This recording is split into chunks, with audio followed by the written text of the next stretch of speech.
Welcome back to another lesson video. My name is Gregory Agid. If you're new to the channel, don't forget to hit the subscribe button. And if you're returning, please drop me a like and leave a comment. Vibrato is a very important technique in the jazz idiom and can add a lot of personality and character to your tone. As a side note, I think it's really interesting that the clarinet is the only instrument in the orchestra that doesn't play with any vibrato. The flute plays with vibrato, trumpets have some vibrato, the violins have vibrato, but of course the clarinet plays with no vibrato. In a jazz context, vibrato is essential. Every musician has a unique vibrato, so it's important that you listen to as many players as possible so that you can learn how to effectively use the technique. My general rule for vibrato is if you're changing notes, no vibrato, and if you're holding a note out, you can add some vibrato. I think vibrato is most effectively used as a way to bring the listener in rather than turn them away. Remember, sometimes less is more. Also note that there's a huge stylistic difference in how vibrato is used in different eras of jazz. Sidney Bechet, Benny Goodman, Buddy DeFranco, Eddie Daniels, Alvin Baptiste, and Victor Goines all use vibrato uniquely. It's important that you listen to all of them, imitate, and then figure out how you're going to use it to create your own sound. Vibrato is essentially a very small and frequent pitch bend made with the bottom lip. I'm simply moving my bottom lip to create the effect.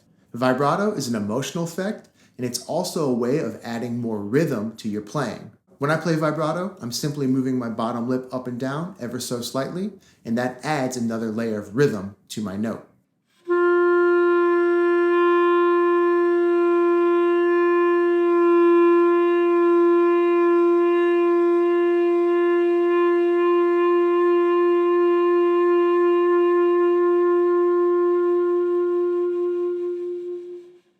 Depending on how much you move your lip, you can create a bigger vibrato or a smaller vibrato.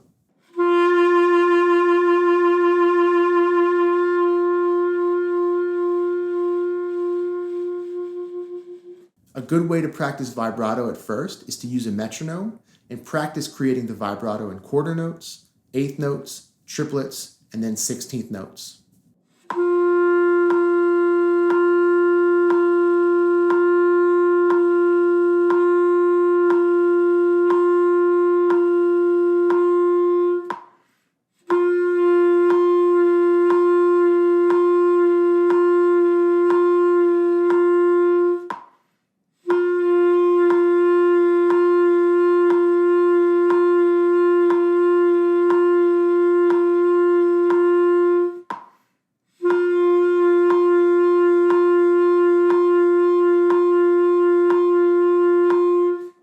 Listen to as many musicians as possible, imitate their vibrato, and then figure out how you're going to use it to create your own sound.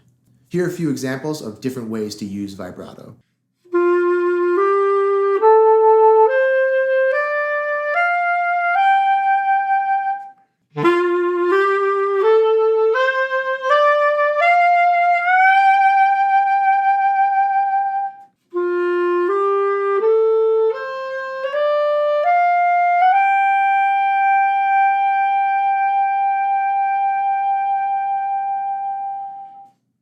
Very generally, in older styles of jazz, musicians have more of a constant vibrato. In a more modern setting, musicians use vibrato as a way of tapering the note very subtly. I hope this lesson helped you on your journey. If you'd like to support my channel, please visit my website where you can download transcriptions of some killin' solos and sheet music of today's lesson. All right, y'all, have a great day, and I'll catch you later.